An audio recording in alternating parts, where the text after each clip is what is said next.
Bueno, buenos días, ¿cómo están? Mañana fresquita. Bueno, ahora veo que salió un poco más el sol. Bueno, que estoy levantado desde las 7, me agarró el frío de... Eh, me- por ahora son pocos, perdón el cambio que hicimos a último momento del link, pero como la doctora Martinelli sí tenía que ir para no estar molestándola, tuvimos que armar uno nuevo. ¿Me escuchan bien? ¿Se escucha bien? Sí, se escucha bien. Bárbaro.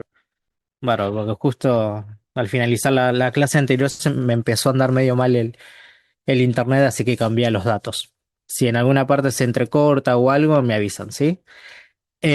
Bueno, hoy la clase dentro de todo, tal vez para alegría de ustedes, va a ser un poco más rápida, así que de seguro terminemos antes. Eh, Como dijo la doctora, hoy vamos a hacer más que nada una clase de repaso con todos los temas que vieron hasta ayer de sociedades. Tengo entendido que vieron informales y extranjeras con el Doc Pisani. Si llega alguien a entrar en sala de espera y les avisan por el grupo, también avísenme porque yo ahora cuando voy con la presentación tal vez los pierdo los Perdón. Ay, perdón, imágenes. perdón que te interrumpa. Hay una chica Sí, que dice que está en sala de espera, como que le da esperando. ok. Hagamos una cosa mejor. Mm, Ahí deshabilité la sala, así que van a poder entrar. Cualquier cosa avísenle que salga del Zoom y vuelva a entrar. eh, Porque tal vez cuando se quiso conectar estaba la sala activada y ahora que no está. Ahí está. Bueno. eh, sociedades.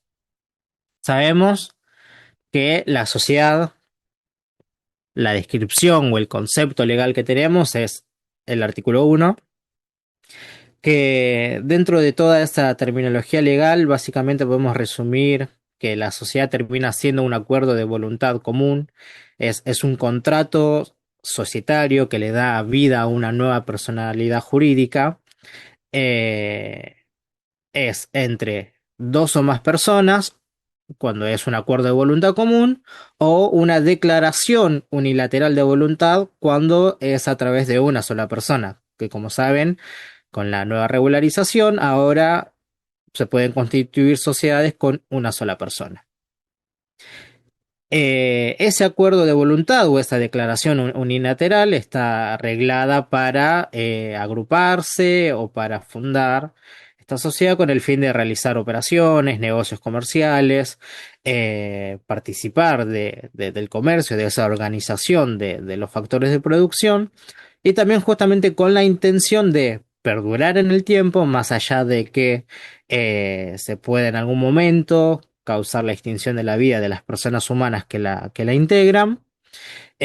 Hoy asimismo también funcionar como una especie de escudo o blindaje jurídico frente a posibles repercusiones en donde la responsabilidad de los socios tenga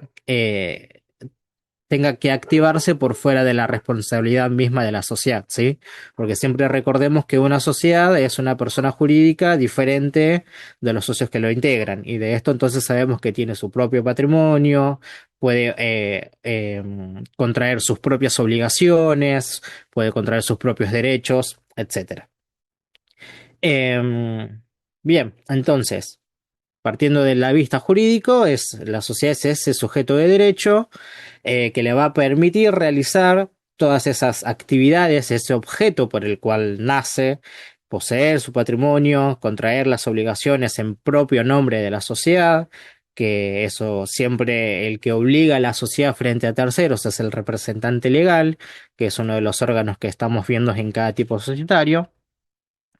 Entonces, el proceso de constitución, de ensamblaje, de nacimiento, de formación de la sociedad es básicamente este, ¿no?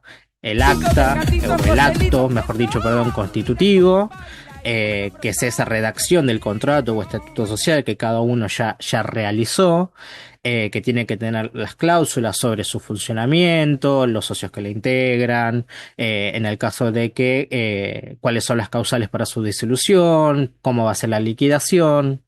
La forma del contrato, de esa redacción que se hace también es importante. Hay tipos societarios que se pueden hacer tanto por instrumento público como por instrumento privado, con firmas certificadas, o hay otros tipos, como vamos a ver en la clase del viernes, que solamente pueden ser constituidos por instrumento público. Requisitos de fondo, el artículo 11, que ya lo vimos en cada uno de sus incisos.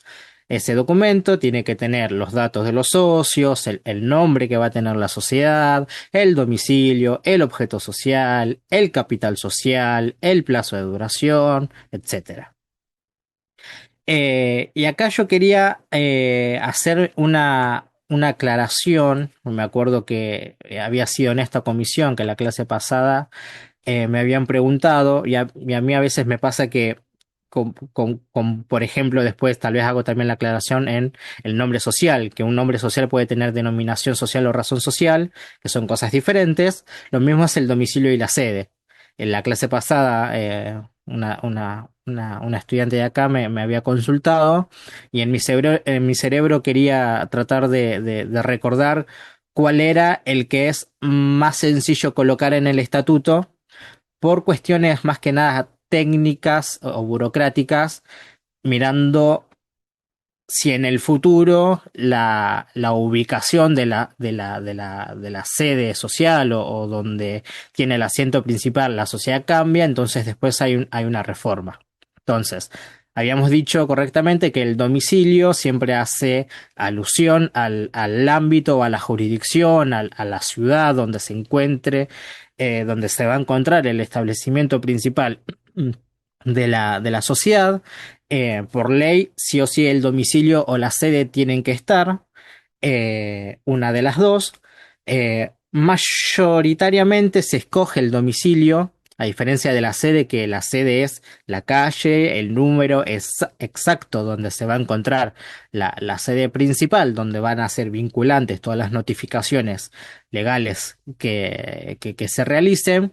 ¿Cuál es la diferencia técnica? Que muchas veces se pone en el estatuto solamente el domicilio, porque si la sociedad se muda del establecimiento donde va a estar ejerciendo su actividad principal, pero se muda dentro de ese mismo ámbito jurisdiccional, no tiene que hacer una modificación en el estatuto en sí.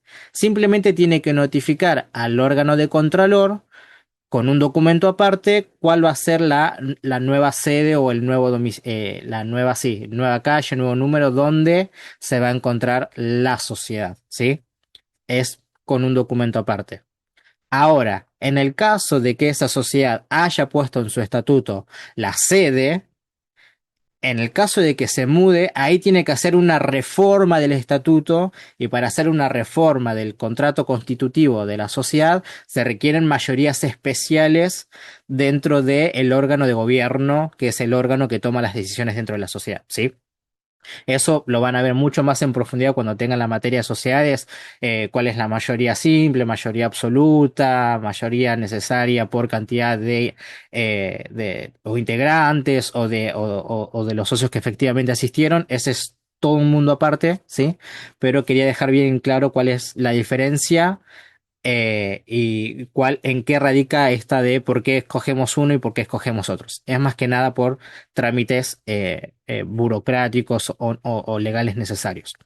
Si en el momento que cuando la sociedad se inscribe en el órgano de contralor, si puso en el estatuto solamente el domicilio, cuando se va a inscribir en la IGJ, tiene que acompañar con un documento aparte especificando cuál es la sede, ¿sí? La IGJ, o el órgano de contralor, si estamos en provincias, el DPPJ, siempre tiene que saber cuál es la sede cuál es la calle, cuál es el número en donde se encuentra la sociedad, ¿sí? El tema de escoger una u otra es por una cuestión después de si se tiene que modificar o no el estatuto social. Sí, Solange. Sí, discúlpame, tengo una duda discúlpame por la interrupción, pero en el grupo están No, no. debatiendo que no pueden ingresar con el link. Igualmente habilitaste la sala y están solicitando el ID y la contraseña, porque hay mucha gente que no puede entrar todavía. Ok. Vamos a ver.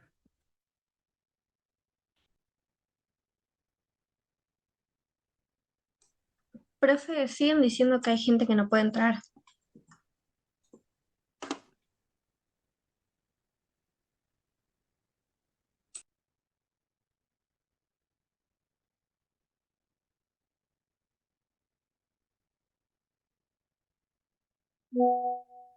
Muy bien, ahí lo pasé al grupo de WhatsApp. Igualmente ahora, dame un segundo y lo subo también al campus por las dudas.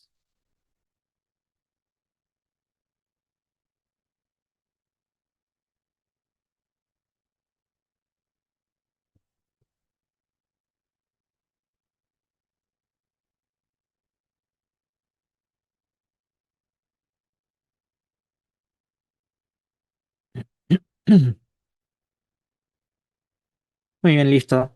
Ahí está. Con el ID y la contraseña en en Muchas ambos gracias. medios. No, por favor. Bien. ¿Quedó claro la diferencia de domicilio y sede? Genial. Seguimos entonces.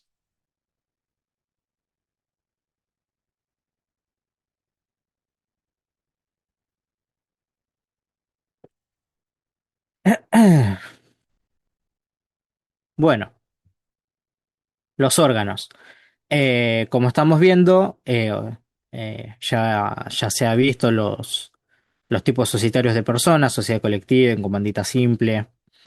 Ahora el viernes vamos a ver SRL y SAS.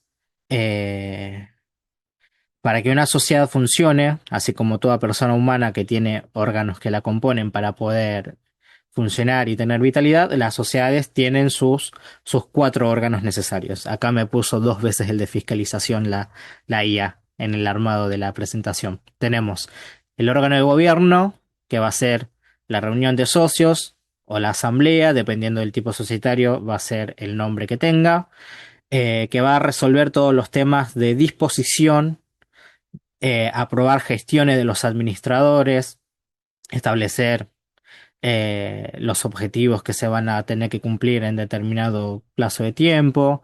También resuelve sobre temas extraordinarios que no son posibles de dirimir por el órgano de administración. El órgano de administración es básicamente el motor, el que impulsa, es el órgano que está activo día a día, dado que es el órgano que se encarga de que la actividad del objeto de la sociedad se cumpla, ¿sí? Y va a ejecutar siempre todas las instrucciones que provengan del órgano de gobierno. Tenemos el órgano de representación legal, que en este órgano, el representante, como dije anteriormente, el representante, el que va y representa a la sociedad, es la que la va a obligar frente a terceros en base a acuerdos, compromisos, contratos, todo tipo de obligaciones, siempre las va a realizar el representante legal. Obviamente que el representante legal tiene el visto bueno de la administración y del gobierno.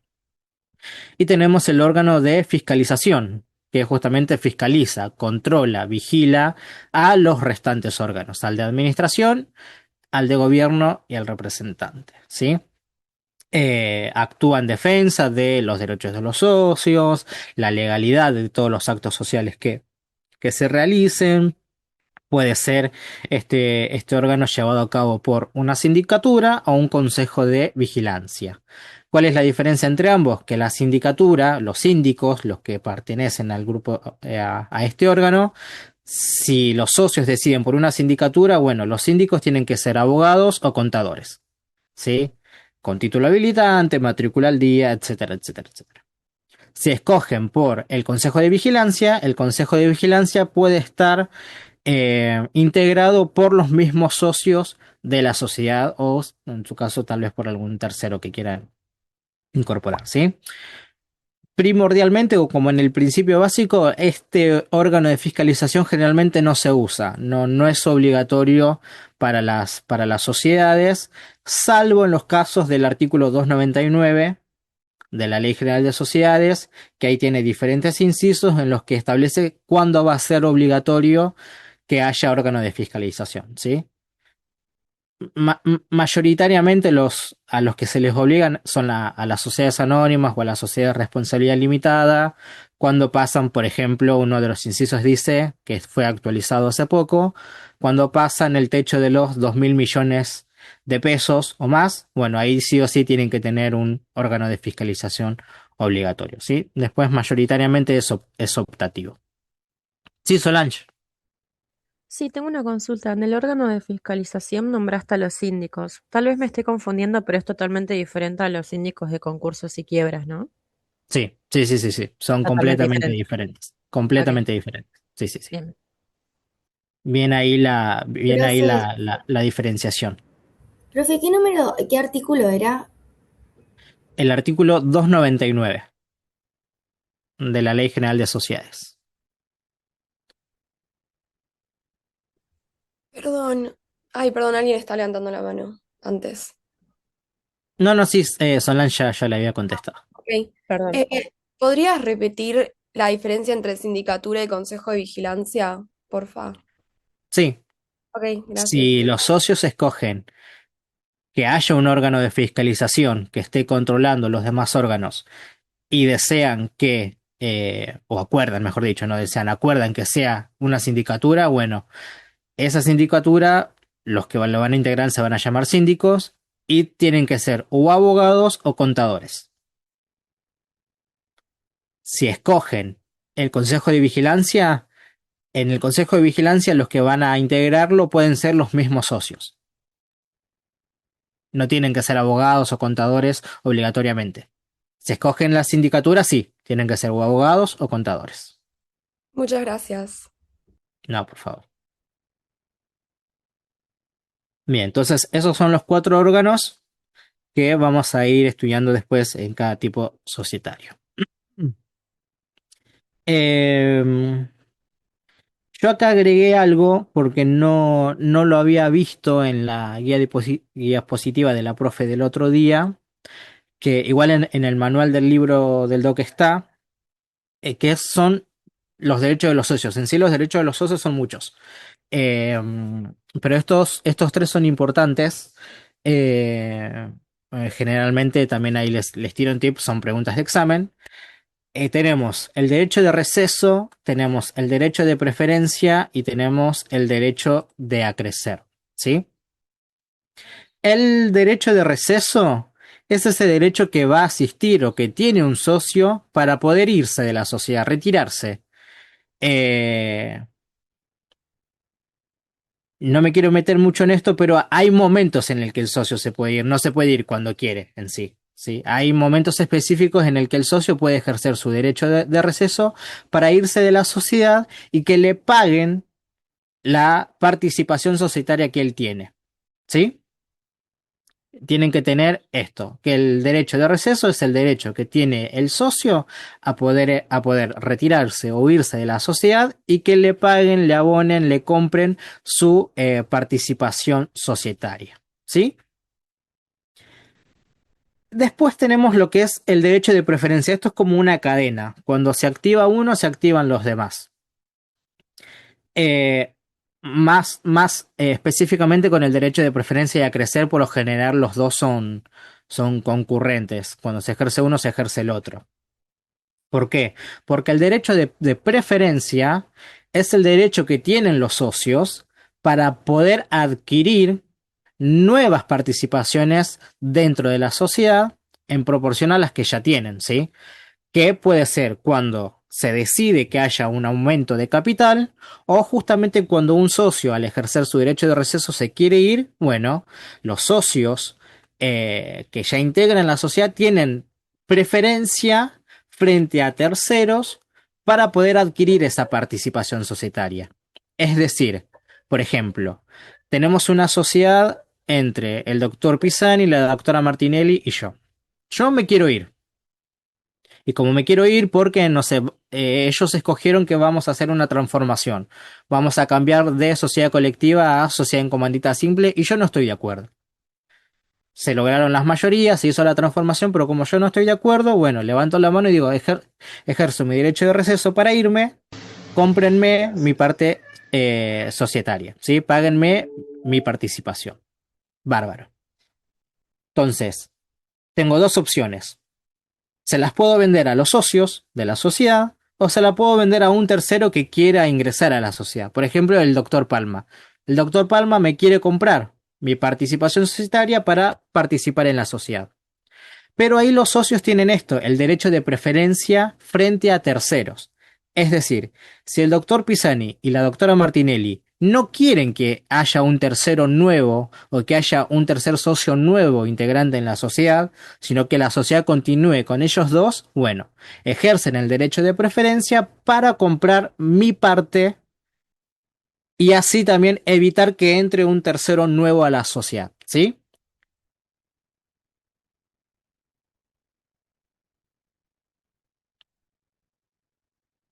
Y el derecho de acrecer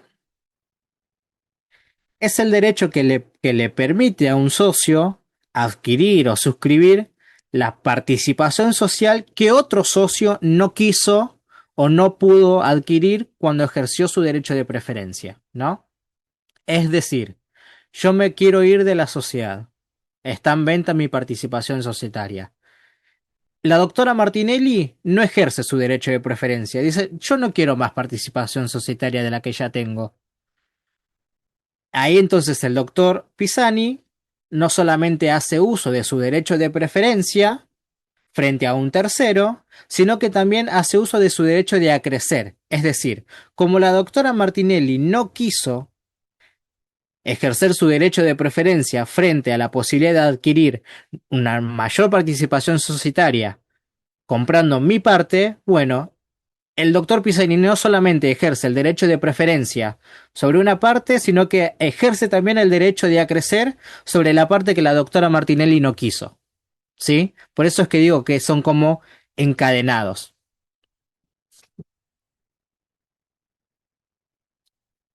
Y repito una vez más por las dudas. Tenemos el derecho de preferencia, que es los socios siempre tienen preferencia frente a terceros para adquirir mayor participación societaria, sea porque un socio se va y vende su participación o porque hay un aumento del capital social. Y el derecho de acrecer es cuando uno de los socios que integra la sociedad no ejerció su derecho de preferencia, bueno, el otro socio tiene el derecho de acrecer por la parte que su socio no quiso preferentemente. Profe, el ¿Sí? derecho de acrecer entonces sería como de ganar más en la sociedad, tener más poder que el otro. No lo estoy terminando de entender bien. Sí y no, ahí ya sería ir mucho más. No, no es que tiene más poder, pero tiene mayor participación societaria. ¿Sí? Si eran, yo con las matemáticas, chicos, yo siempre lo aclaro en todas las comisiones. Yo soy bastante malo para las matemáticas. Así que voy a hacer que la sociedad eran 4 personas, ¿no? Eran 4 personas. Cada persona tiene el 25% de la participación societaria, ¿sí? 2 ejercen el derecho de receso y se van. Entonces, la lógica nos llevaría a pensar, bueno, cada uno de los 2 socios que quedan, bueno, el doctor Pisani le compra a la doctora Martinelli su parte y el doctor Palma adquiere mi parte y quedan en 50-50, ¿no? 50-50 en qué? En que después en la distribución de dividendos, bueno, en base a la participación societaria que cada uno tiene en la sociedad, es que cuando se hace el balance, se cierra el balance anual o como lo haya tipificado la sociedad, y después de que se paguen deudas, etcétera, bueno, cada socio tiene derecho a recibir sus dividendos, es decir, recibir las ganancias en base al porcentaje de participación que tengan. Como antes eran 25, 25 y 25, bueno, la ganancia total se va a dividir en base a ese porcentaje. Entonces, si se van 2 y quedan 2, podrían quedar en un 50-50, ¿no? Ahora, puede ser que el doctor Martinelli, el doctor Pisani, adquiere las 2 participaciones porque el doctor Palma no ejerció su derecho de preferencia. Entonces el doctor Pisani se queda con el 75% de la participación societaria y el doctor Palma con el 25%. ¿sí? La lógica nos lleva a decir, bueno, está en una situación de poder o de participación mayor, sí, pero después hay que ir en detalle específico, bueno, en parte de los dividendos, en la parte de las ganancias, sí, el doctor Pisani se va a llevar más. Ahora, cuando se vaya a decidir cuestiones en la asamblea o en la reunión de socios y se necesita votar, ahí está el tema. Porque ahí hay que ver, bueno, la cantidad de participación, la cantidad de votos, hay tipos de votos, ¿sí? Y hay tipo de preferencia sobre los votos, hay cuestiones que pueden ser económicas, es decir, el doctor Pisani puede tener mayor participación, pero tiene una preferencia económica, por lo tanto tal vez cobra antes, pero no tiene una participación política, por lo tanto no tiene tanta cantidad de votos cuando se vaya a reunir la asamblea o la reunión de socios. Esto es un tema que no los quiero confundir mucho, ¿sí? Porque esto es meternos mucho más profundo. Entendí, profe, gracias. ¿Estamos? Cualquier cosa en el libro, el doctor menciona también esta parte, creo que lo hace en un párrafo y lo hace muy bien.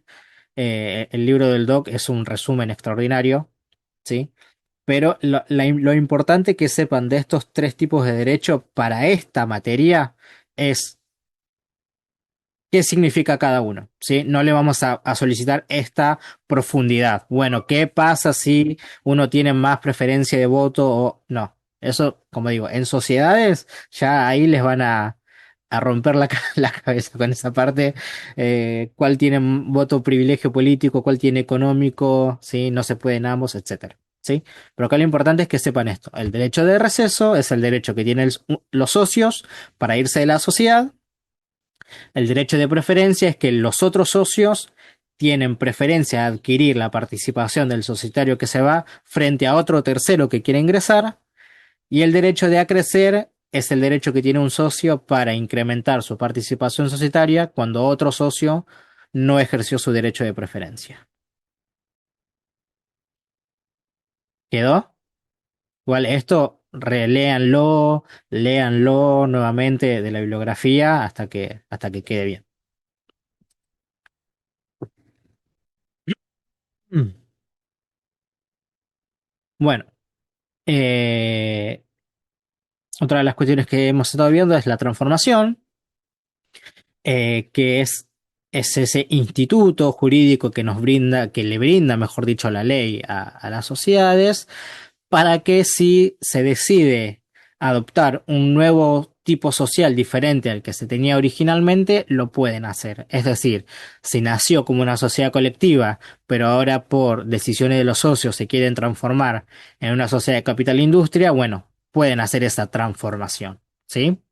Pero acá hay que tener siempre presente que hay una continuidad de la persona jurídica, ¿sí? Es decir, que no es que la sociedad colectiva se disolvió, se liquidó y por lo tanto no tiene obligaciones, no tiene deudas, no tiene propiedades, patrimonio, no, no, no. Simplemente se transforma, cambia el traje, cambia la tipología, perdón, la tipicidad de sociedad, pero los derechos, las obligaciones que ya había contraído previamente continúan tal cual, ¿sí? Siguen siendo el mismo sujeto de derecho, solo que ahora están bajo una estructura legal diferente, ¿sí? Pero todas las obligaciones previas que haya tenido a la transformación continúan vigentes después de la transformación, ¿sí? Y en cuanto a las responsabilidades, lo mismo. No se modifica la responsabilidad solidaria e ilimitada, por ejemplo, si es una sociedad colectiva, por las deudas previas. Es decir, yo hoy soy una sociedad colectiva y tengo 5 acreedores. Con esos 5 acreedores, mi responsabilidad original era solidaria, subsidiaria e ilimitada, porque era una sociedad colectiva. Ahora, yo mañana me transformo en una sociedad en comandita simple y yo paso a ser uno de los comanditarios donde mi responsabilidad es limitada a los aportes que realicé, ¿sí? Ahora, frente a esas obligaciones pasadas, por más que yo me haya transformado, yo sigo siendo obligado, solidario, subsidiario e ilimitadamente. Con las deudas o obligaciones que yo incurra a partir de mañana que ya me transformé, para esas deudas siguientes o esas nuevas obligaciones sí va a estar la responsabilidad limitada en el caso que sea comanditario, porque sabemos que los comanditados tienen la misma responsabilidad que un socio colectivo, ¿sí? Pero la responsabilidad no cambia frente a deudas anteriores a la transformación, ¿sí? Solamente cambia frente a obligaciones posteriores. Eso, bueno, lo pueden, si quieren, lo leen en el artículo 75 y 76 de la ley de sociedades, ¿sí?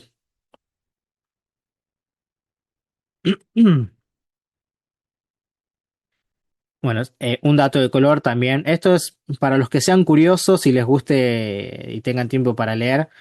El artículo 77 también establece los requisitos que se tienen que cumplir para que esa transformación sea válida, ¿no? Así que como cuando uno da origen a la sociedad tiene que cumplir con el artículo 11, bueno, cuando uno hace una transformación hay ciertos recaudos que se tienen que cumplir. También se vio la fusión y la escisión. La fusión tenemos dos tipos de fusiones, que es cuando dos o más sociedades se disuelven, dejan de existir, pero no se liquidan, ¿sí? Y ese patrimonio lo direccionan a integrarse en una nueva sociedad, ¿sí? Está la fusión propiamente dicha, que es cuando dos o más sociedades se disuelven, no se liquidan y entre las dos constituyen una nueva sociedad que es diferente a las anteriores, ¿sí? Pero al igual que en la transformación, los derechos, las propiedades, las obligaciones continúan en esta nueva sociedad fusionada, ¿sí? Las obligaciones previas que tenían las dos disueltas y que ahora son una, continúan. Tenemos la fusión por absorción, que es cuando una sociedad que ya existe incorpora una o más, incorpora a nuevas sin que se liquiden. Si se disuelven, esas que son absorbidas, que son incorporadas, se disuelven, dejan de existir individualmente para integrarse a esta nueva sociedad que ya existe, pero sin liquidarse. Por lo tanto, también todos los derechos, todas las obligaciones de la sociedad absorbida se trasladan a la sociedad que la absorbió, ¿sí? A la sociedad absorbente. Y después en los tipos de decisión tenemos tres tipos. También la decisión propiamente dicha, que es cuando una sociedad, sin disolverse, continúa existiendo, destina parte de su patrimonio para constituir una nueva. Después tenemos la decisión fusión, que es también cuando una sociedad sin disolverse, no se disuelve, continúa existiendo, destina parte de su patrimonio para fusionarse con otra sociedad que ya existe o participa con otra de la creación de una nueva. Y la decisión división es que la sociedad se disuelve, no se liquida, pero crea nuevas sociedades con la totalidad de su patrimonio, ¿sí? Esto también está cualquier cosa en el libro, bueno, la guía dispositiva, está la ley, eh, que ahí les puse los artículos, de la fusión en el 83, la decisión en el 88. Pero estos son los tres tipos, ¿sí? Recuerden que siempre acá es necesario que sepan qué es cada cosa, ¿no? Si una pregunta es, bueno, ¿qué es la fusión? Es esa transferencia, esa, es esa, es ese acto por el cual dos o más sociedades, bueno, se disuelven sin liquidarse para integrar una nueva, etcétera, ¿sí?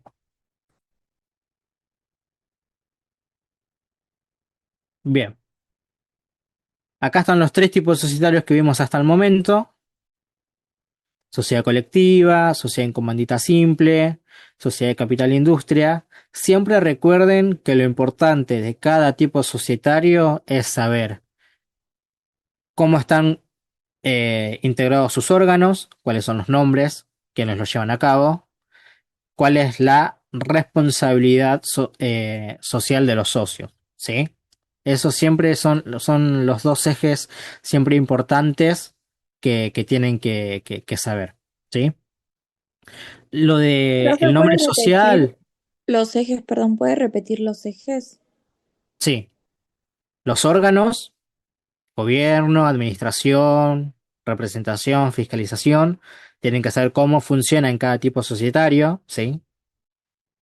Tienen que saber cómo es la responsabilidad de los socios en cada tipo societario. Eso digamos como principal, primordial, esos dos. Eh, y después, bueno, lo del nombre social es importante, pero tal vez es un tema más.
Bueno, estábamos.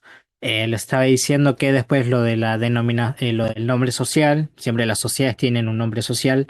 Em, es importante saberlo, sí, pero tal vez es como un poquito más secundario. Yo a veces me quiero medir con las palabras porque nos ha pasado en cuatrimestres anteriores que cuando decimos que tal vez algo es secundario o tal vez no tan importante, se nos han tomado de eso y no lo han estudiado y tal vez en el examen justo había una pregunta de eso y sí, siempre le digo, hay que leer todo, la bibliografía de los temas que se vayan a tratar, hay que tener un pantallazo de todo. A veces nosotros decimos, bueno, esto tal vez sí ténganlo más presente, pero sí todo es importante.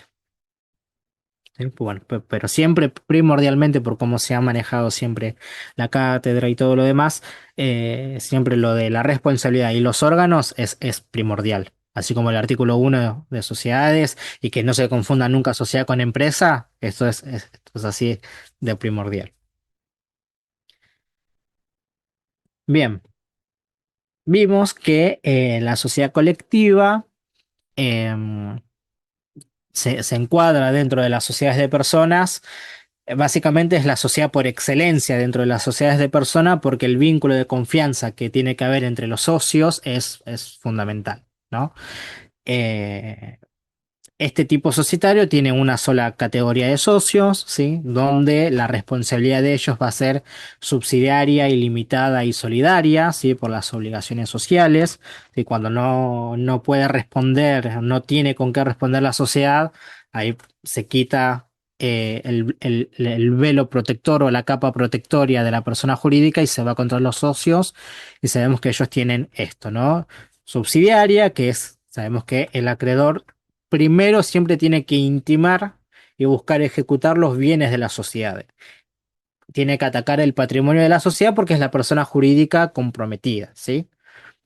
Si esos bienes no son suficientes, bueno, ahí se puede ir contra los socios. O la sociedad no responde, bueno, ahí sí se puede ir contra el patrimonio personal de cada uno de los socios. Es ilimitada porque cada socio responde con la totalidad de su patrimonio, con el 100% de su patrimonio personal. Y bueno, y la solidaridad es esto de que cualquier socio va a ser obligado a pagar la totalidad de la deuda, ¿sí? Esa es la responsabilidad en este tipo social. Y el nombre social en este tipo de sociedad puede ser tanto una denominación social o una razón social, ¿sí? Siempre denominación social hace alusión a un nombre de fantasía, ¿sí? En el libro del Doc siempre está la ironía SC, ¿sí? Porque siempre tiene que, eh, después de la denominación o de la razón, tiene que tener eh, sociedad colectiva, el aditamiento sociedad colectiva o la abreviatura SC, ¿sí? Siempre tiene que eh, plasmarse el tipo de sociedad que es. Entonces, denominación social siempre va a ser un nombre de fantasía, un nombre que los socios inventen o quieran que la sociedad se llame así. Por ejemplo, la ironía SC. Ahora, razón social hace alusión a los nombres de algunos o de todos los socios que integran la sociedad, ¿sí? Generalmente se puede poner, no sé, Víctor Herrera y Hermanos o Víctor Herrera y Compañía SC, ¿sí? Eso es razón social, porque está el nombre de uno o de todos los socios, ¿sí? ¿Y cuál es la distinción acá? Y les va a servir para cuando veamos las otras sociedades sepan por qué las otras sociedades generalmente, por ejemplo las de capital, que vamos a ver, sociedad anónima o las intermedias como la SRLA, solamente tienen denominación social, no tienen razón. ¿Por qué? Porque la razón social generalmente son para las sociedades en donde hay socios que no limitan la responsabilidad. La razón social indica eso, indica los nombres de los socios que la integran y que no tienen una limitación de responsabilidad, ¿sí? Por eso es que, por ejemplo, en la de Capital Industria puede tener denominación social o razón social. Pero si escogen razón social, el único nombre que va a estar es el del capitalista. El del socio capitalista. Porque el socio capitalista tiene la misma responsabilidad que el socio de una colectiva. Es solidaria, ilimitada y subsidiaria. ¿No? Es ilimitada. ¿Por qué no se puede poner el nombre del socio industrial, el que aporta el trabajo? Porque justamente como vimos, el socio industrial sí limita su responsabilidad. Limita su responsabilidad a las ganancias devengadas y aún no percibidas. ¿Sí? Lo mismo con la de comandita simple.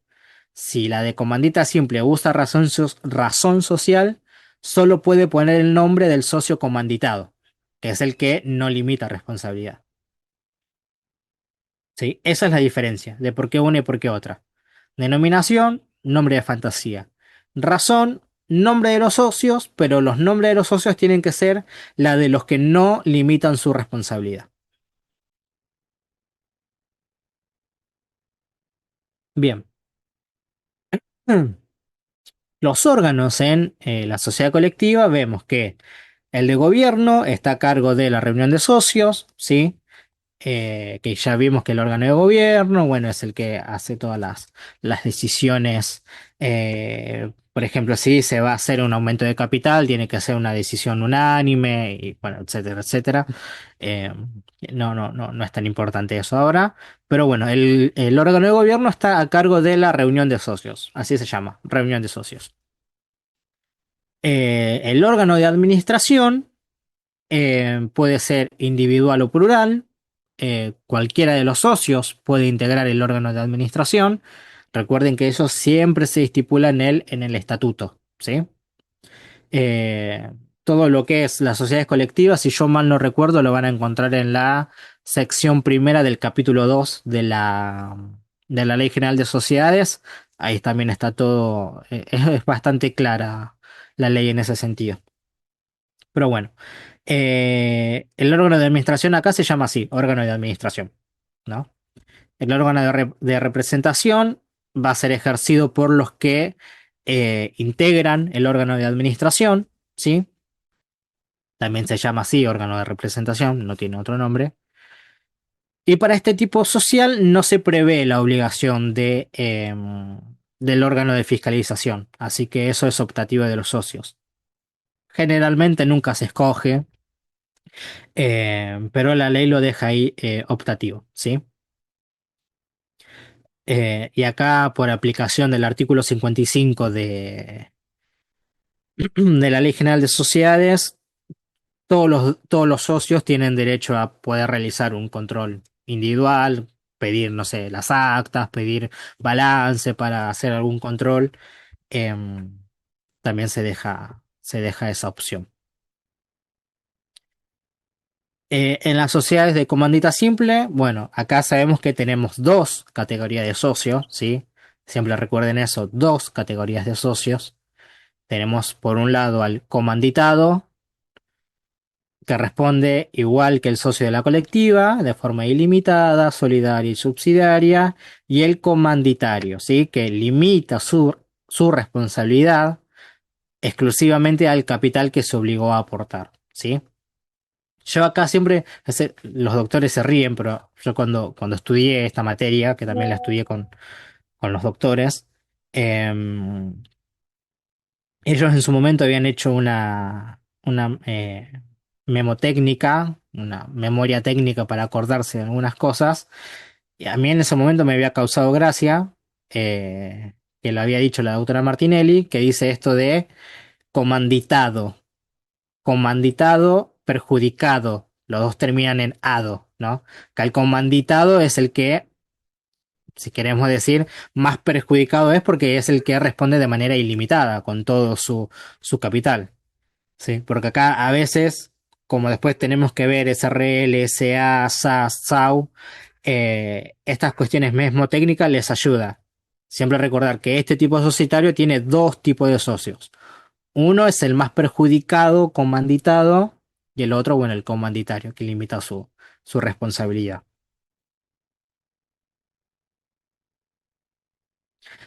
Acá, en este caso, esto es más que nada un dato de color, aquellos que lo quieran saber, también está en la bibliografía.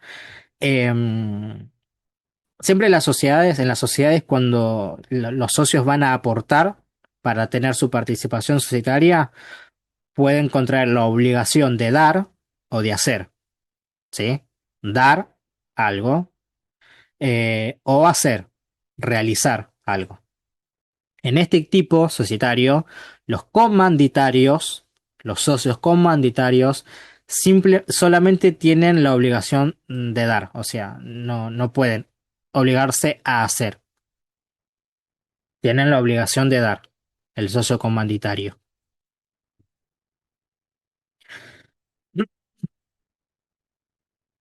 Bueno, en el nombre social lo mismo, puede usar denominación social o razón social. Se usa razón social, tiene que poner el nombre del socio o los socios comanditados.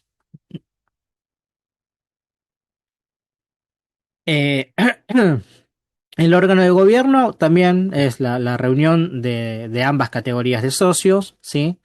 El órgano de administración es ejercido solamente por el socio comanditado, ¿sí? El socio comanditario no puede inmiscuirse, no puede participar, no puede integrar el órgano de administración. Solamente lo puede hacer el socio comanditado o un tercero que escojan por decisión entre los socios, ¿sí? La representación de la sociedad, del órgano de representación, va a ser llevado a cabo por los mismos integrantes del órgano de administración. Y para este tipo tampoco es obligatorio el órgano de fiscalización, ¿sí? Es optativo.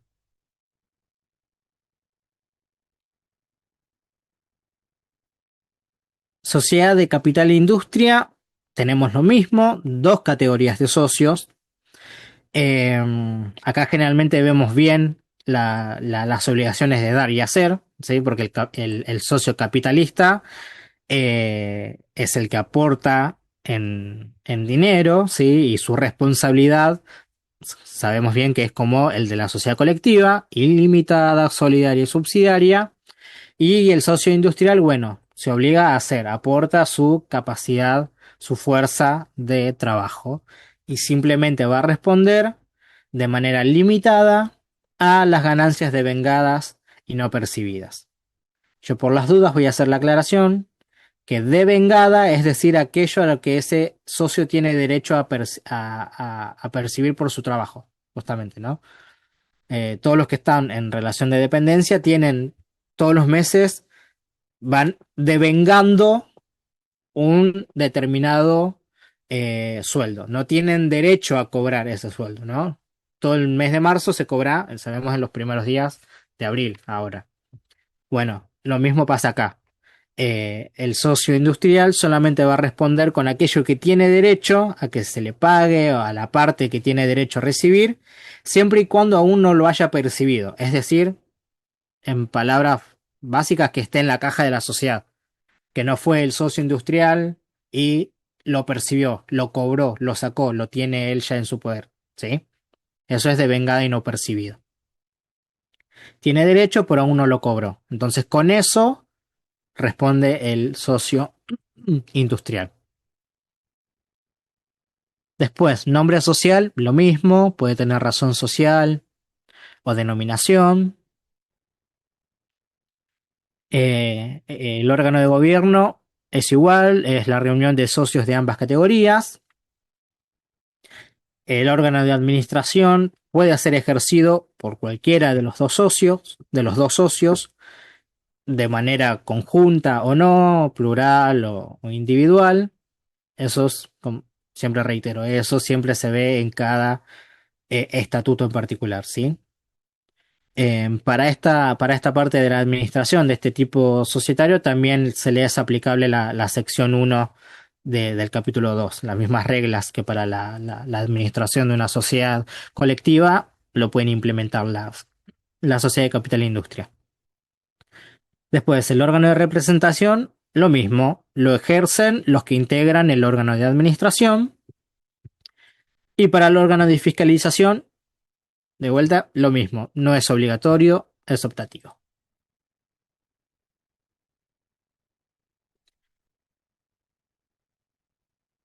¿Hasta acá vamos bien?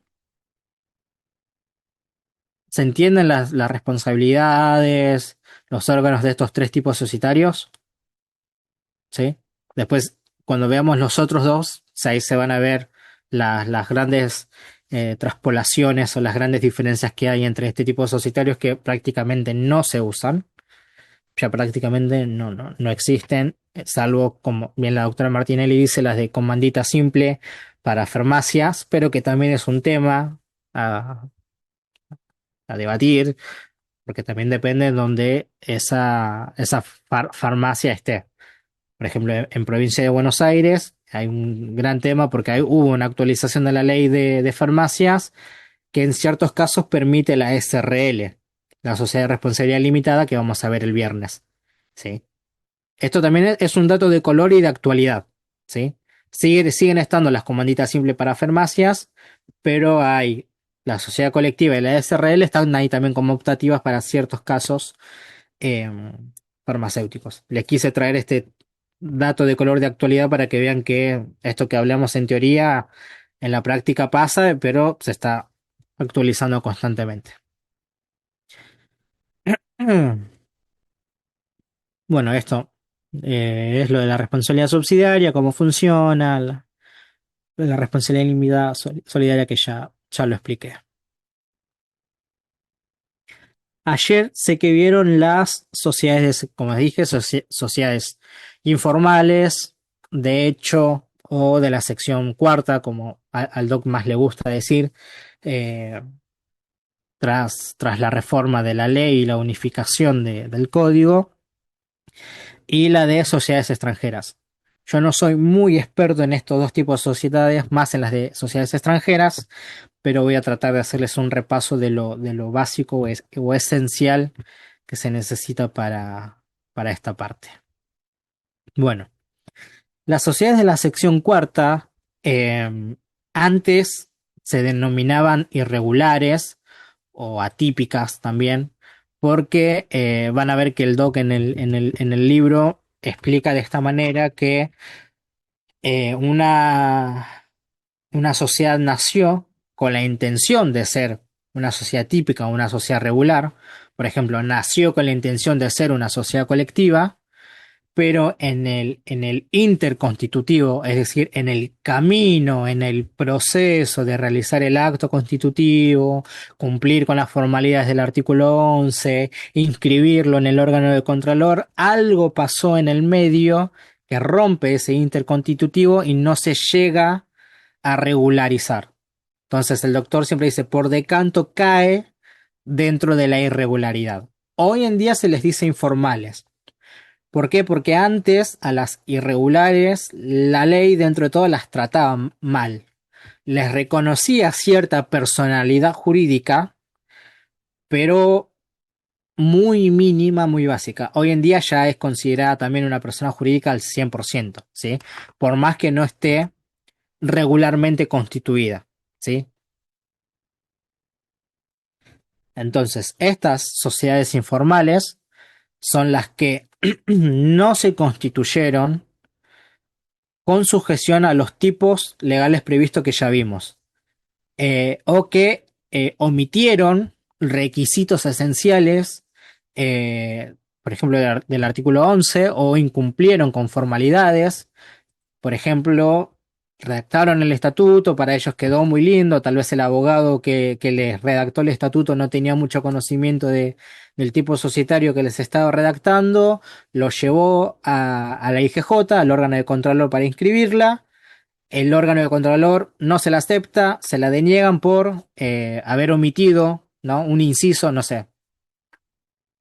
Acá pongo una barbaridad que no creo que pase, ¿ves? No pusieron el objeto social. Sabemos que el objeto social es importantísimo porque da cuenta de cuáles son las actividades que esa sociedad va a realizar. Entonces, si no está en el estatuto, el órgano de Contralor no la va a dar por válida a esa sociedad. Por lo tanto, no va a estar inscripta regularmente. Entonces, bárbaro, el abogado les avisó a los socios y los socios dijeron, bueno, listo, no, cancelá el trámite ahí, nosotros ya comenzamos a trabajar, comenzamos a activar, la sociedad está funcionando, así que ya está, déjalo. ¿Por qué no le quieren pagar los horarios extras al abogado? Pónganle, por ejemplo. Entonces, esa sociedad en los hechos, en la realidad, en la vida misma, está operando, está activa. Por lo tanto, se va a clasificar o cae por decanto en estas sociedades informales, ¿sí? No es que la ley las abandona, sino que les da cierta protección, ¿sí? Pero justamente es esto. Son informales por esto, porque no escogieron un tipo legal, o porque no cumplieron con algún requisito, o porque incumplieron, perdón, formalidades exigidas por la ley, ¿sí? Mm. Como les mencioné antes, a diferencia de la legislación anterior, el sistema actual las reconoce como sociedades informales o de la sección cuarta. Yo sigo la doctrina del doctor Pisani, que las denominamos sociedades de la sección cuarta, básicamente porque es en la sección cuarta de la ley donde están reguladas, donde están los incisos que hablan sobre este tipo de sociedades. Por eso es que se les denomina así. Este, entonces, les brinda este blindaje, esta protección como personalidad jurídica, pero sí precaria y limitada, ¿sí? ¿Precaria en qué sentido? Técnico.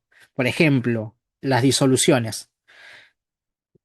En las sociedades informales, cualquier socio puede pedir la disolución cuando quiere. No sé, se peleó por una discusión y dice, listo, yo me voy, no quiero trabajar más con vos, disolvemos la sociedad y listo, se disolvió. No son como las sociedades regulares que hay un proceso para hacer una disolución, se tiene que convocar al órgano de gobierno, se tiene que tratar el tema, se tienen que lograr mayorías, se tienen que ver los votos de cada socio. Es un proceso en las regulares, la disolución, que una sociedad se disuelva por fuera de una causal, tiene todo un proceso. En este caso no. El socio se levantó mal, no le gustó el día frío que hacía hoy, dijo con este día frío yo ya no quiero estar trabajando en la sociedad con este cosa, listo.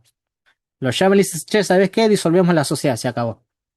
¿Eh? Hace unos años atrás a un amigo mío le pasó, y justamente me había consultado si tenía, por ejemplo, una carpintería que había nacido como una sociedad de hecho, pero en este caso el socio que él tenía falleció, bueno, los herederos asumieron su participación y de la noche a la mañana se le aparecieron en la carpintería y le dijeron, mira, disolvemos la sociedad, no queremos tener esta actividad, etcétera, etcétera, etcétera, así que ahí tuvo un problemita. Em, por eso esto de precario, porque por ejemplo en estas cuestiones es así.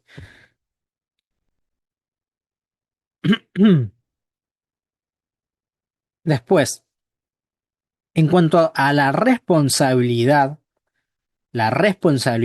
que tienen los socios en esta clase de sociedades es muy diferente a la que tenía previa a la nueva regulación. Antes, la sociedad, la responsabilidad de esta sociedad era directa e ilimitada, ¿sí? Solidaria. Respondían con todo. Ahora, el régimen es que la responsabilidad es mancomunada, es simplemente mancomunada y por partes iguales. Cada socio es responsable en base a la participación que tiene, ¿sí? No hay presunción de solidaridad. Es simplemente mancomunada y por partes iguales. Van a encontrar que en la misma ley, en el libro del doctor está, que la solidaridad, recuerden que la solidaridad es responder por el total, todos los socios responden por la totalidad de la deuda, así como en la sociedad colectiva y de manera ilimitada. La solidaridad puede estar presente en algunos casos con este tipo social. Puede ser, si hay una estipulación expresa en base a una relación determinada en donde se comprometieron a tener una responsabilidad solidaria, se aplica la responsabilidad solidaria. Ahora, si esa sociedad que es informal por haber omitido, etcétera, pero que tiene un contrato escrito, tiene un contrato social escrito, y en ese contrato social hay una cláusula en donde expresamente los socios estipularon que su responsabilidad va a ser solidaria, y el tercero que contrató con esa sociedad tiene conocimiento de esa cláusula, de que hay un contrato escrito, que hay un contrato social, que hay una cláusula que dice que los socios van a responder de manera solidaria, bueno, en ese caso también la solidaridad entra.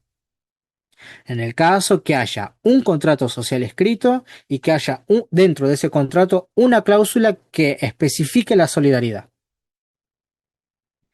Y la tercera opción es que se van a atener esa sociedad a las reglas del tipo de sociedad que en su momento ellos quisieron conformar. ¿Sí?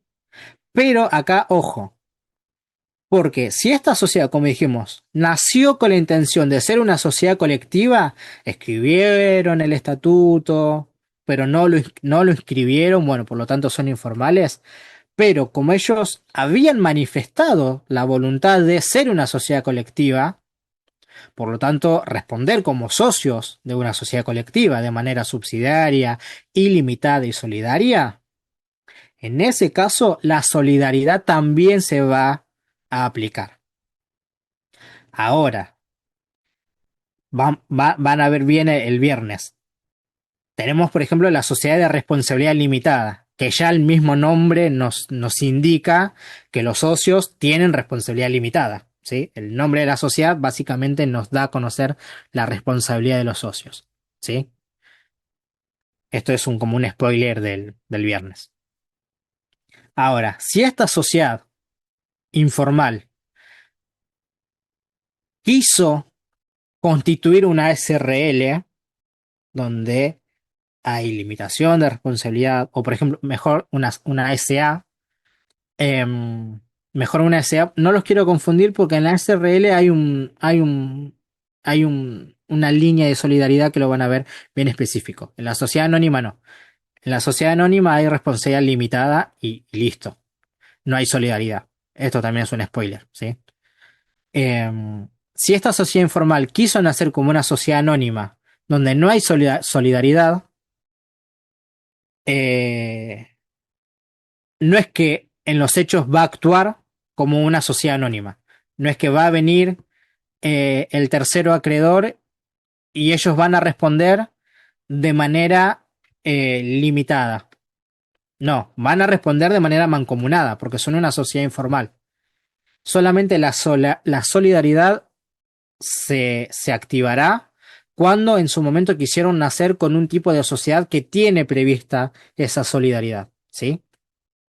Si quisieron nacer con otro tipo donde no hay solidaridad, bueno, no se aplican las reglas de ese tipo de origen, se aplican las reglas de la mancomunidad simple y por partes iguales, ¿sí? Cualquier cosa, recapitulo y vuelvo a explicar. Solamente tenemos 3 momentos en la que la solidaridad puede entrar por una estipulación expresa en una relación determinada,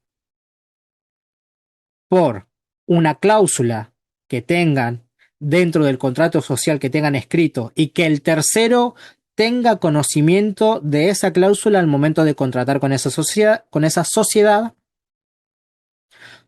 o por último, en base a las reglas del tipo social que manifestaron adoptar en un principio. ¿Cómo puede ser la sociedad colectiva? Es decir, el tipo social donde la solidaridad sí estaba siendo tenida en cuenta.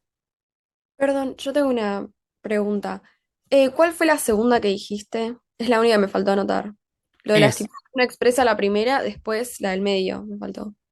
sí, la segunda es cuando hay una cláusula específica dentro del contrato social escrito y que el tercero tiene conocimiento de que esa cláusula existe cuando contrata con la sociedad. Bien, gracias. No, por favor. Igual, yo siempre hago la aclaración, eso en el manual del doc está, refuércenlo, léanlo varias veces hasta que quede al 100%, ¿sí?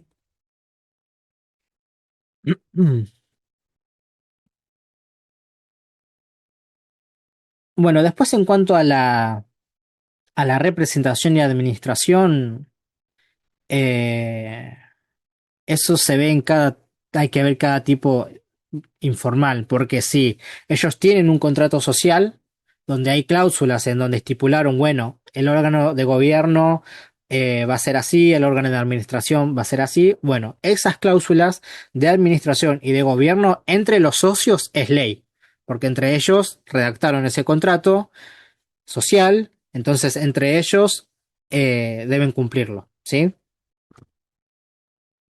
Y en cuanto a la representación legal, cualquier socio de la sociedad la representa frente a otros, ¿sí?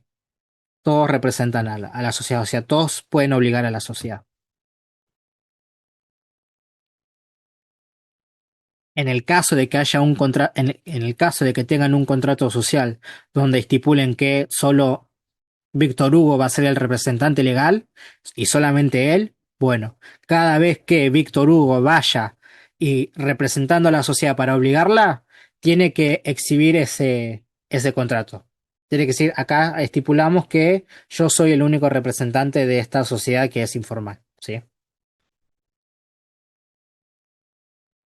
Bien, estas sociedades pueden adquirir bienes registrables, em, también tienen que para inscribirlos a su nombre tienen que acreditar que esa sociedad informal existe, ¿sí? Puede ser mediante un documento que sea un acto de reconocimiento de existencia de la sociedad y que lo tienen que firmar todos los socios, ¿sí? Eh, Después tenemos la... Espérenme un cachito que les voy a pasar el link de la asistencia, si no... mm, no me olvido de eso.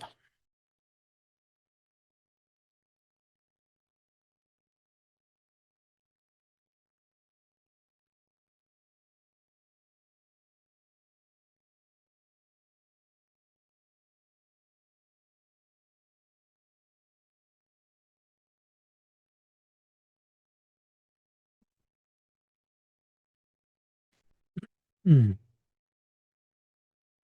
Bien, ahí les pasé el link para rellenar la asistencia, ¿sí?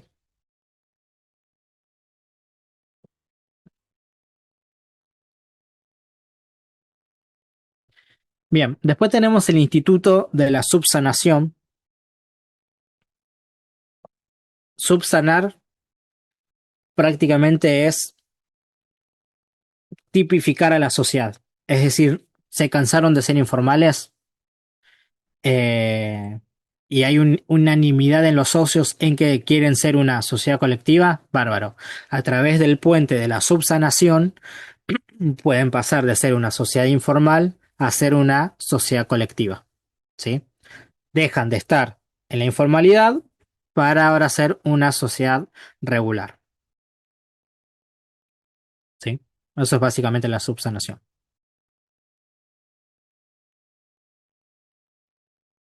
Mm.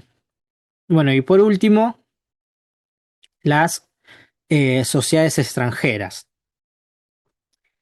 Que las sociedades extranjeras básicamente son aquellas sociedades que se constituyeron, que se formaron, que se crearon, que nacieron por fuera del territorio de nuestro país. Es decir, por fuera del territorio de la República Argentina y se constituyeron bajo las leyes de otro estado, ¿sí? Bajo la ley de Estados Unidos, de Francia, España, de las Bahamas, etcétera, ¿sí? Entonces, el tema con las sociedades extranjeras es decir qué régimen legal se le es aplicable y en qué momento y cuándo a las sociedades que pretenden venir al país, ¿sí? ¿Cuál va a ser la ley que se les va a aplicar? Perdón, una pregunta rápido. Sí, Las sociedades extranjeras entonces serían sociedades que se constituyeron bajo las leyes de otro estado, pero que actúan en el país, digamos, eh, Argentina. Ponele que, sí, ok, sí y no, ok, sí y no. Ahora bueno. vamos a ver por qué. Igual, no sé si el doctor Pisani ayer lo mencionó. ¿O lo llegó a desarrollar más o menos este tema o...? Sí, había explicado algo así como dijo la compañera. Ok, genial. Voy a ir por partes. En principio sí, pero hay salvedades en cuanto a cuando se le aplica nuestra legislación de sociedades de manera uniforme. Siempre el principio es el principio de territorialidad, que es decir, la existencia y la forma de este tipo de sociedades siempre se van a regir por las leyes del lugar de su constitución.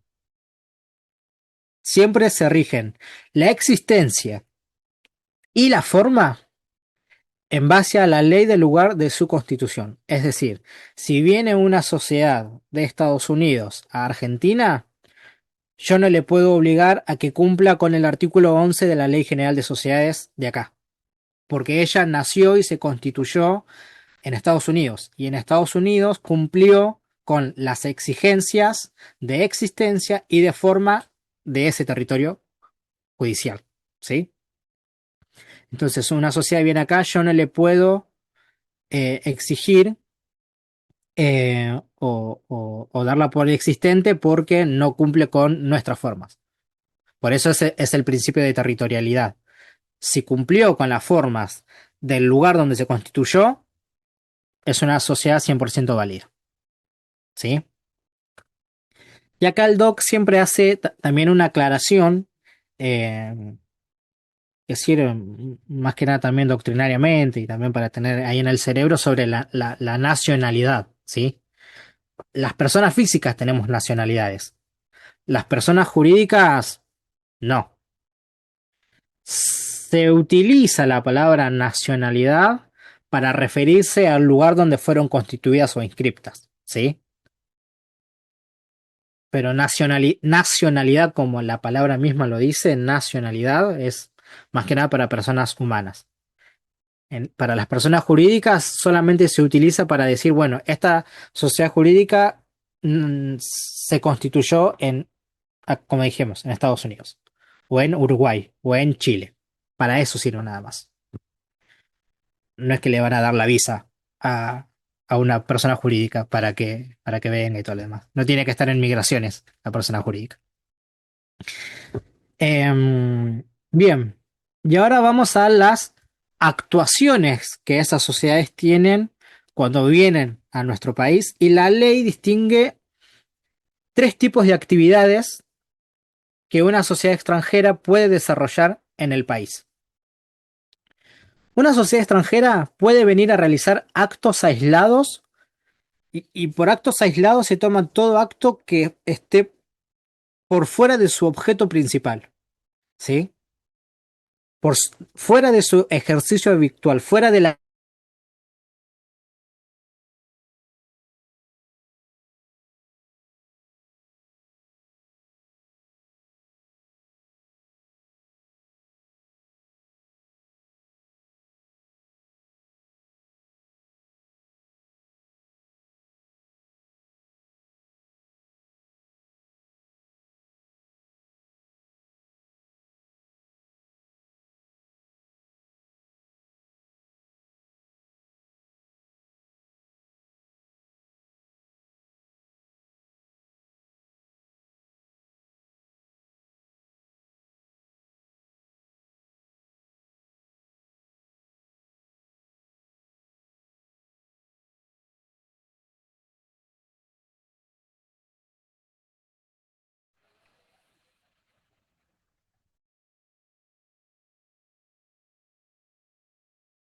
Ah, fantástico.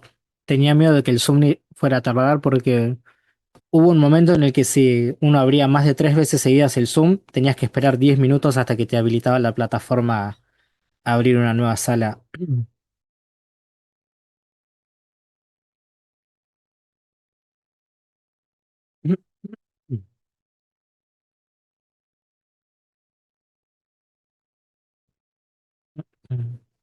Bien, estábamos con los tres tipos de actividades que la ley va a mirar cuando una sociedad extranjera viene a actuar o a realizar a nuestro país. Esperen que quiero ver que no me haya quedado nadie. Listo.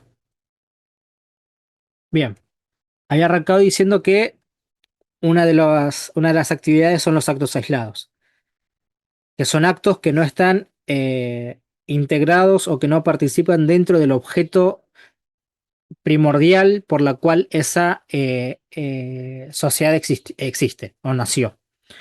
Entonces puede venir a realizar un acto aislado, por ejemplo, aunque es un poco controversial porque hay que ver las aristas, puede comprar un inmueble. La sociedad en su objeto puede tener la distribución de materia prima o no se me ocurre nada. La producción, imprenta y distribución de libros, ¿no? Pero compra un inmueble acá en Argentina porque quiere tener una propiedad a su nombre en Argentina. Es un acto aislado, no participa dentro de la actividad. Ahora, si la intención de comprar el inmueble es para colocar una imprenta, para realizar la producción, intercambio, distribución de libros, bueno, eso es un ejercicio y acto habitual de la sociedad. Entonces ahí sí se van a tener otros recaudos. Pero mientras sean actos aislados o la sociedad venga a estar en juicio en Argentina y esto les va a caer la ficha al 100% cuando tengan la materia de derecho internacional privado, ahí se ve mucho este tema. Como sabemos, las sociedades es una persona jurídica, tiene derechos y obligaciones, por lo tanto, puede ser demandada y ser enjuiciada, ¿sí? Eso, a mí me encanta comercial porque yo la veo como una materia troncal donde fluyen todas las otras. Familia, sucesiones, derecho internacional, tributario, fluye todo. Se conecta con todo. Pero bueno, si esta sociedad extranjera viene a la Argentina a realizar solamente un acto aislado o viene para estar en juicio, bueno, esa sociedad está habilitada para realizar todos estos actos, ¿sí? Comparecer ante los tribunales y no tiene que realizar ningún trámite de inscripción en el registro público. Viene, hace lo que vaya a hacer, el acto aislado que vaya a realizar.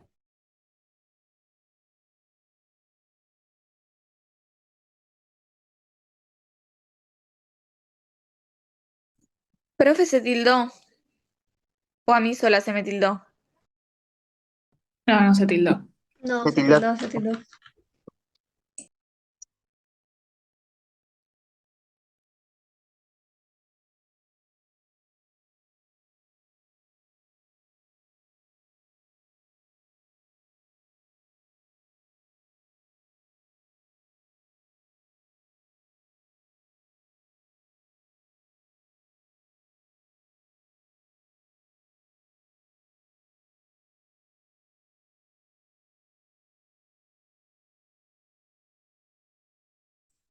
Se salió.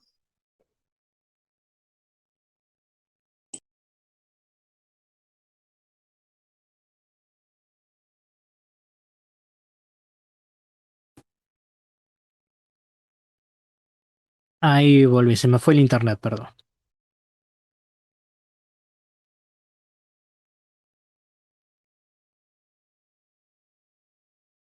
¿Hasta acá vamos bien? ¿Esta parte, esto, se llegó a escuchar? Sí, creo que sí. Sí.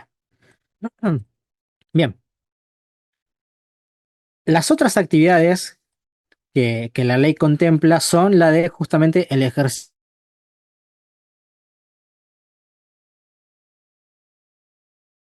permanente en el país. Si esta sociedad extranjera viene a realizar un ejercicio habitual del objeto por el cual nació, o viene a tener una representación, un asiento que la representa permanentemente en nuestro país, bueno, ahí, con esto de representación permanente puede ser establecer una sucursal, ¿sí? Establecer una sucursal o un asiento, que uno sepa que esto, en tal calle y dirección está la sucursal o el asiento de representación de una sociedad extranjera de España. Entonces, para esos casos, sí tiene que cumplir con determinados requisitos. La ley sí les exige determinados requisitos, que es, tiene que acreditar su existencia conforme a la ley del país de origen, ¿sí? Presentar el estatuto, presentar la ley bajo la cual se estableció, que cumplió con lo exigido, etcétera. Tiene que fijar un domicilio en nuestro país, tiene que inscribirlo, registrarlo en el órgano de Contralor y se le obliga a que realice una publicación a través de un edicto. Ya ustedes ya saben lo que es un edicto. Tiene que justificar la decisión de crear esta representación y justificar, en su caso, la decisión de designar a una determinada persona que va a estar a cargo de esa representación. Y tiene que asignar un determinado capital en el caso de que quiera establecer una sucursal, tiene que a esa sucursal encomendarle o asignarle un determinado capital que yo a ese sí no sé si la ley lo prevé en alguna parte o si está en alguna o en alguna disposición de IGJ, de PPJ, esa parte sí yo se las debo, pero sí la ley le exige que si va a establecer una sucursal, tiene que asignarle un determinado capital.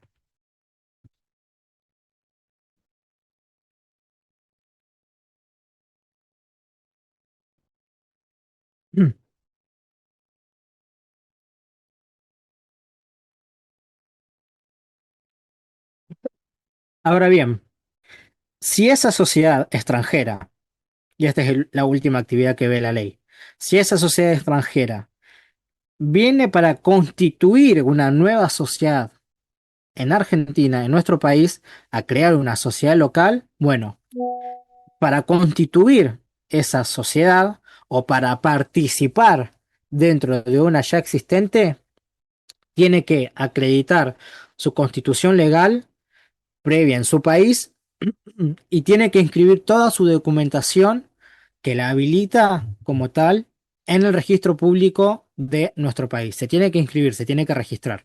Si quiere constituir una nueva sociedad en Argentina, tiene que primero inscribirse en el registro público de la jurisdicción donde va a estar funcionando. Esto con toda la documentación habilitante y con la constitución legal, con el estatuto que había redactado en su país de origen. ¿Sí?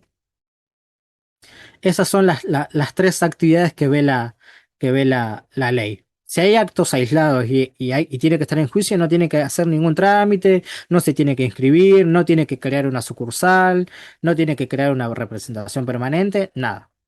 Viene, está y se va. Ahora, si viene a hacer un ejercicio habitual o viene a tener una representación permanente, bueno, sí, ahí sí, tiene que cumplir con estos requisitos, acreditar la existencia, inscribir un domicilio, se va a establecer una sucursal, bueno, tiene que inscribirla, asignarle un capital y en caso de que vaya a constituir una sociedad local nueva, también tiene que inscribirse para después poder constituirla. ¿Sí? Estas son las tres, las tres áreas. Y con eso llegué, me pasé 2 minutos. Yo había armado también un Kahoot, pero ya creo que los entretuve bastante o les hablé bastante, así que los voy a dejar liberados para que disfruten del resto del día. No sé si tienen alguna duda, traté de ser lo más claro, conciso y hablar de lo más importante. Ya el viernes se va a continuar con las demás sociedades. De estos temas. Algo que no quedó claro, ¿no? ¿Estamos bien? ¿Ninguna duda? ¿Consulta? ¿De nada, nada? Bueno, Gracias, profe, todo muy claro. genial entonces. Bueno chicos, un placer. Les deseo un lindo día. Esperemos que salga un poco más el sol. eh, Porque si no después nos acusan a los abogados que somos grises o siempre nos vestimos de negro y todo, pero no, no disfrutamos del solcito. Así que bueno. Bueno, están en libertad. No. Así que se estarán viendo el viernes con la doctora Martinelli, si mal no tengo entendido, de manera presencial en la facu. ¿Sí? Muchas Chao, gracias. profe, Chao, gracias. profe. Chao. Chao, profe. Sí, sí, sí, siempre después se va a subir al campus. A veces tarda un poco en subirlo, pero sí, sí, sí, bueno, se va a subir. Tranqui. Hasta luego. Hasta luego, nos vemos.